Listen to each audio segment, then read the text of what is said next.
ku soo dhowaada xalqaddii saddexaad. Waxaan ahay Saalim. waxaan ahay Xaliima. Inta lagu guda jiro casharkan ayaa waxaanu wadaagi doonaa qaar ka mid ah cawaaqibta ka dhalan karta ka faa'iidaysiga galmada iyo xadgudubka. Waxaan naqtiimin doonaa qaar ka mid ah ereyada muhiimka ah. Ma xasuusan kartaa dhammaan 6 mabda' ee aasaasiga u ah ka ilaalinta ka faa'iidaysiga galmada iyo xadgudubka ah? 1. Shaqaalaha arrimaha gargaarka ka shaqeeya waxaa loo anshax marin karaa, xitaa shaqada looga ceyrin karaa habdhaqanka aan la aqbali karin ee galmada la xiriira. 2.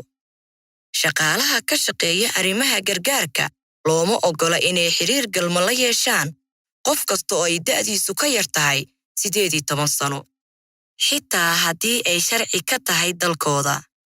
Garasho la'aanta da'da dhabta ah ee qofka cudurdaar sax ah ma noqon karto. 3.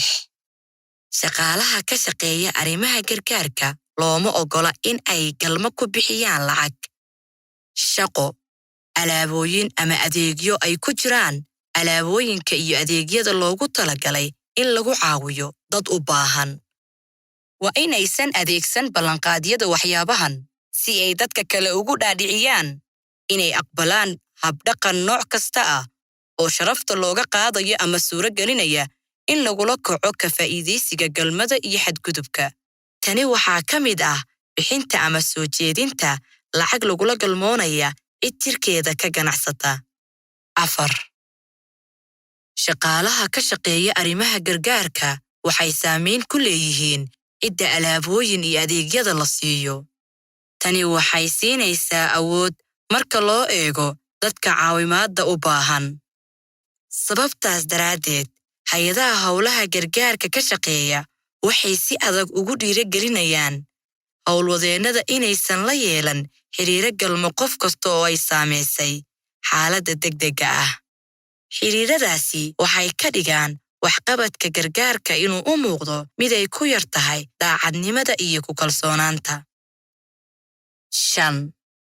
Haddii shaqaalaha arrimaha gargaarka ka shaqeeya ay ka walaacsan yihiin ama ay tuhunsan yihiin in qof ka shaqeeya hay'adooda ama hay'adda gargaarka kale laga yaabo inuu jebinayo xeerka ku saabsan habdhaqanka galmada, waa in ay soo sheegaan iyagoo raacaya habraacyada u dejisan hay'adooda. 6. Shaqaalaha arrimaha gargaarka ka shaqeeya waa inay abuuraan oo ay joogteeyaan deegaan shaqo oo ka hortagaya habdhaqanka galmada ee aan la aqbali karin, kuna dhiirigelinaya shaqaalaha inay u dhaqmaan sida ku cad xeerarkooda habdhaqanka.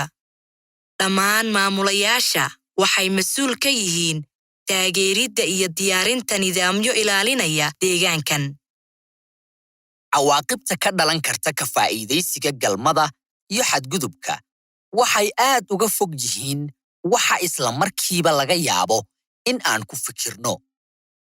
Cawaaqibta ka dhalata keliya ma saamayn karto dhibanaha iyo dambiilaha, balse waxay kaloo saamayn kartaa guud ahaan bulshada. Aynu marka hore ka hadalno dhibanaha. Dhibanayaasha ka faa'iidaysiga galmada iyo xadgudubka ah waxay halis ugu jiraan dhibaatooyin badan oo xagga caafimaadka ah. Waxay qaadi karaan cudurrada galmada lagu kala qaado, xitaa fayraska HIV, cudurka AIDS-ka. Dhibanayaasha ka faa'iidaysiga galmada iyo xadgudubka ah ayaa sidoo kale halis ugu jira uur aan loo baahnayn iyo in ay dhalaan carruur aan loo baahnayn. Dhibanayaal badan iyo carruurtooda ayaa sidoo kale la xantaa, waxaana loo xugmiyaa si aan cadaalad ahayn. Waxaa lagu eedeeyaa waxa ku dhacay, inkasta oo aysan iyagu qaladka lahayn. Waxay bulshadooda iyo qoysaskooda ula dhaqmi karaan sida dad ay bulshadu takoorto, waxaana ka dayrin kara dadka iyaga u dhow. Xadgudubka wuxuu dhibanayaasha u keeni karaa in ay niyad jabaan oo ay yeeshaan dareenno kale oo aan wanaagsanayn. Waxaa jira cawaaqib xumo badan oo ay dhibanayaasha ka soo gaarto. Intooda badanna waa waxyaabo aynu arki karin. Marka xadgudub ama ka faa'iidaysi galmo ay ka dhacaan bulshada dhexdeeda, waa iska caadi in bulshada ay lumiso kalsoonida ay ku qabto hay'adda adeegyada halkaasi ka bixisa. Hay'adda waxaa ku adkaan karta in halkaasi ay ka sii shaqayso. Taasi micnaheedu waxay noqon kartaa in xubnaha bulshada ay lumiyaan helitaanka adeegyada ama gargaarka la bixiyo. Ka faa'iidaysiga galmada iyo xadgudubka waxay marin karaan khayraadka bulshooyinka. Badanaa dhibbanuhu uma shaqayn doono si la mid sidii ay ahaan jireen ka hor xadgudubka inta uusan dhicin. Waxaa laga yaabaa in ay shaqadooda waayaan oo ayna ku adkaato in ay carruurtooda daryeelaan.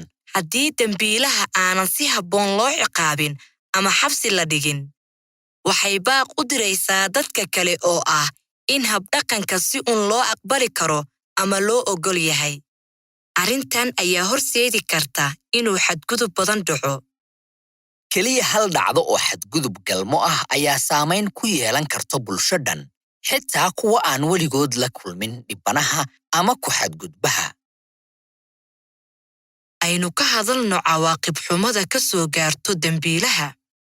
Qofka sameeyey galmada xadgudubka waxaa jira cawaaqib xumo badan oo soo wajaha dadka ku kacaya habdhaqanka waxyeellada leh ee noocan gaar ahaan dadka u shaqeeya ama ku xiran hay'adaha arrimaha gargaarka ka shaqeeya. Tani waxaa loola jeedaa qof kasta laga soo bilaabo darawalka sahayda keenaya ilaa madaxa hay'adda. Waxaa jira siyaasado adag oo ku saabsan xadgudubyada mabaadi'da aasaasiga Hay'adaha gargaarka ayaa hubinaya in haddii qof shaqada looga soo ceeriyo sababa la xiriira inuu geystay faldambiyeed galmo, aysan shaqaaleyn ganacsi ama hay'ad kale oo ka shaqeeya howlaha bini'aadannimada. Dambiilayaasha keliya ma waayi doonaan shaqadooda, balse waxay sidoo kale waayi doonaan maciishadooda iyo awooddooda shaqo. Dambiilayaasha ayaa lumin kara sumcadda uu bulshada dhexdeeda ku lahaa haddii uu galmo ahaan qof kula kaco iyo xadgudub ama uu geysto dembi galmo.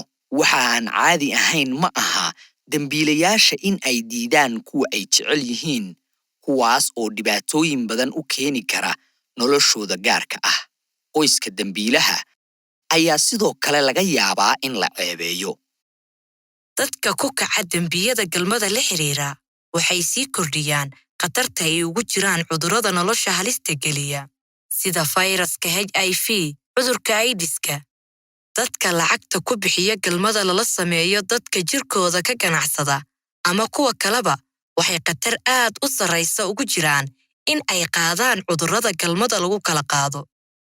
Shaqaale arrimaha gargaarka ka shaqeeya ahaan waa inaynu ilaalinaa mabaadi'da aasaasiga Waa inaan mas'uuliyad shakhsiyadeed iska saarnaa sidii aan u xaqiijin lahayn in aan gacan ka geysano deegaan ka faa'iidaysiga galmada iyo xadgudubka loola dhaqmo inay yihiin dembi culus.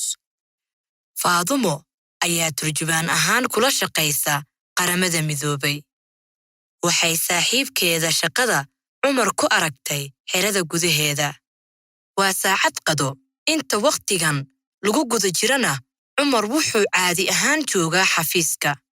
Faadumo waxay aragtay in Cumar uu la joogo gabar yar oo xerada ka timid oo qiyaastii 5 sano jir Faadumo ayaa aragtay Cumar oo gacanta haya gabadhii yarayd oo ula socda goobta lagu qabaysto. 15 daqiiqo kadib, Cumar iyo gabadhii yarayd ayaa iyaga oo wada socda waxay ka soo noqdeen goobta qubayska. Faadumo waxay qaaday dareen aan fiicnayn, laakiinse waxay taqaanaa Cumar, waxayna la kulantay xaaskiisa iyo qoyskiisa. Sidee ayuu qof ay jeceshahay oo ay ixtiraamto u awoodi karaa in uu waxyeello u geysto carruur? Inkasta oo Faadumo aysan si toos u arkin wax xadgudub haddana habdhaqankan waa mid laga shakiyo oo dhibaato leh. Faadumo ma tahay inay si toos u wajahdo Cumar? Ma in ay isku daydaa in ay raadiso gabadha yar waalidiinteeda? Waxa keliya ee Faadumo looga fadhiyo in ay samayso waa in ay la xiriirto cidda qaabilsan PSEA oo ayna u sheegtaa isaga ama iyada waxa ay aragtay.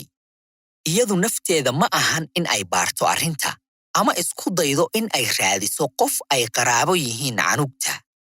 Faadumo waxaa looga baahan yahay in ay qarsoodi ama sir ka dhigto waxa ay aragtay. Cidda qaabilsan PSEA ayaa bilaabi doonta tallaabooyinka saxda ah. Faadumo uma baahna in ay tallaabo kala qaado. Kadib markii aan maanta barannay wax badan oo ku saabsan cawaaqibta ka dhalan karta PSEA, waxaan filaynaa inaad dareentay kalsooni badan iyo dhiirigelin aad wax ugu qabanayso oo aadna uga hadlayo habdhaqanka waxyeelada leh. Haddii aad qabto wax su'aalo ah oo ku saabsan wixii aynu ka munaaqashoonnay intii uu casharkan socday, kala hadal maamulahaaga ama cidda hay'addaada u qaabilsan PSEA. Waa inoo kulanka kan xiga.